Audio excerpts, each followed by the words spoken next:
This scrimmage provides the final opportunity for players to prove to the coach why they deserve to be on the field.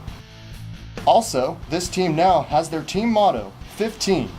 There are 15 people in this room right now that need to be on the same page.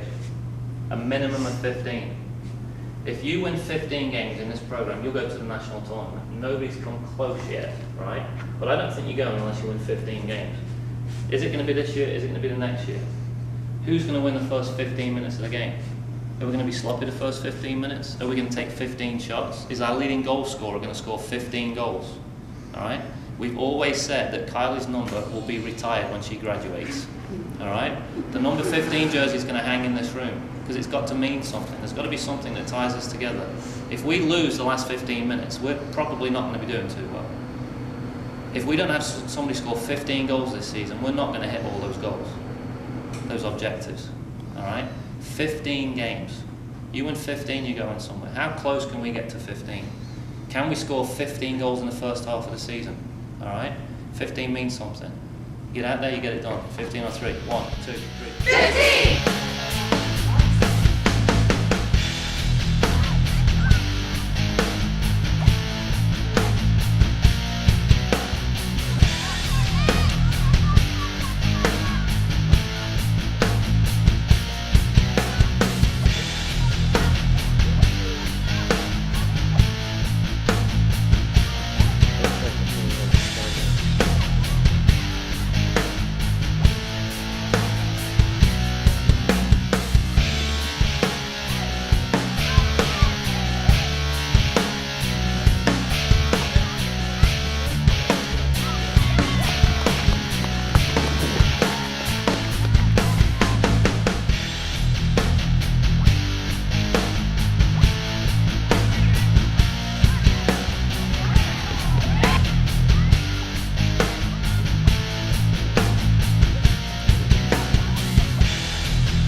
The exhibition game ended in a 3-0 victory for the Eagles. The Eagles stayed in control of the entire game, providing a decisive victory. Junior Crystal Miller, senior Kylie Keeney, and freshman Autumn Rosenberg all scored goals. Goaltender Saucy was pivotal to the shutout, showing everyone her knee is good and she's ready for the season ahead. One unfortunate outcome for the Eagles occurred in the early minutes of the game. Captain Steph Harrison was injured with broken toes on her right foot. Luckily, she has a week to recuperate before the team takes the field for their first regular season game. My toes are broke. The last couple weeks have been successful, and the team is now looking forward to their first game against Alderson Broaddus. Pre-season, better than I expected. A lot of newcomers, a lot of new faces, a lot of position switches. But I'd have to say, I don't think we could have got any more out of it than we did. Rob had also determined who will be the team starters. The left back will be Casey Harsh, the right back will be Jordan Deloise, the two central defenders will be Bob and Steph and Coffey. That's going to take somebody's going to have to work hard to beat those out. Midfield, we'll start with LB and Shark in the central midfield, and Libby will start on one side and Nog will start on the other, and Jersey and Rosie will be the two forwards. On a good note, it's clear that confidence will not be an issue going into the first game. Yes, we look a lot better. I think, we're going to be a lot better of a team this year. The time is approaching for the Clarion season opener, and it's still unclear whether Clarion will have their captain, Steph Harrison, for the first game versus Alderson Broaddus. Yeah, my senior year, so I'm going to play. What do you think, so Coach? This is uncut, right? Yeah. This is absolutely uncut. She had no idea it was coming here. This is our captain. She's very important to us. She hasn't practiced in 5 days. Her first game is this Sunday. She would play through pain and brick walls, but I make the decisions. And right now, she has no idea whether she's playing this Sunday or not. She wants to, and I don't know whether she should. And we've got 2 days, so my mind will probably change a couple of times here. But you know what? For the good of the team, if she can play, she'll play. And if it hurts her, and it's detrimental to the team, she won't play. Okay, so I'm playing on Sunday.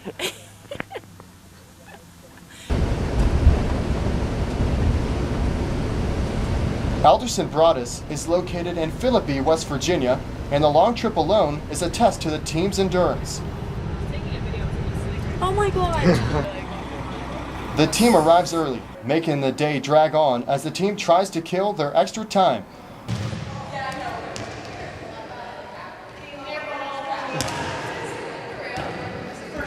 Even the coaches have to find a way to kill time. Wait a minute, what do we got here? Girls have all the girls put in their That's the shoes. best one See that? yet. See that? That's a big daddy. It's also extremely hot, and the 1 o'clock game time offers the team no relief from the heat. I think we have.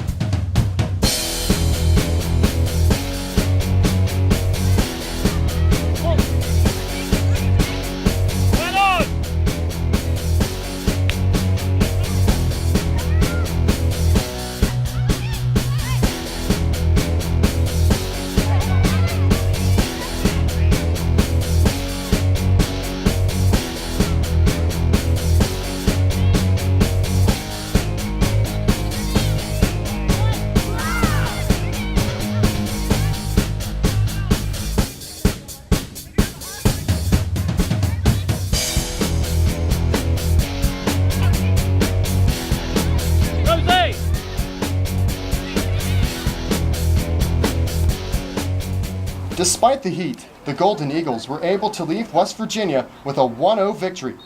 Laura Domena, Jersey, scored her first collegiate goal, leading the team to victory. Another freshman that shined was Saucy, who recorded her first official shutout. Fantastic win, and we played a lot of players. I mean, maybe 18, 19, 20 players got on the field. Fantastic win. We've turned one of last year's ties into a victory. So the bottom line, as I told them, is it's just the end result. It wasn't pretty. Captain Stephanie Harrison recovered from her foot injury and assisted in the team's victory. The long trip home led to celebration as the Eagles got their season off to a good start. However, the celebration will be short-lived as Clarion takes the field only 2 days later. Stop it, Danny. Clarion welcomed Wheeling Jesuit to a cold and rainy Memorial Stadium at Clarion's home opener.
In a game that required some real grit, Clarion's young starters showed that they wouldn't back down.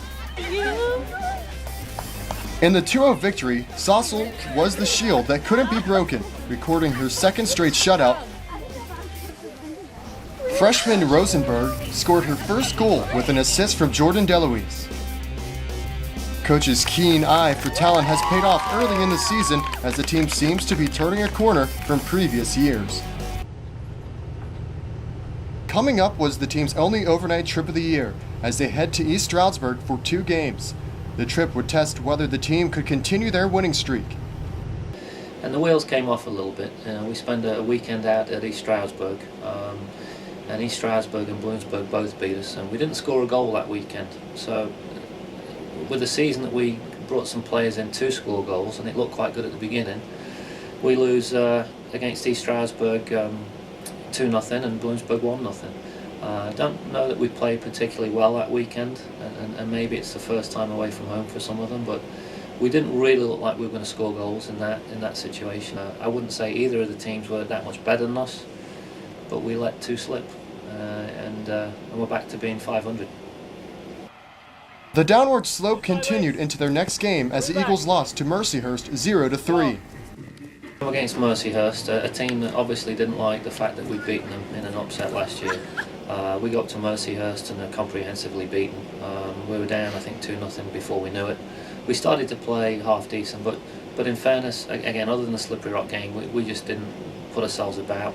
It was a bit of a concern for me because we, for the first part, really were anemic in the final third. We just didn't generate anything, and Mercyhurst were deserving victors. The Eagles have now been outscored 0-6 in 270 minutes of play.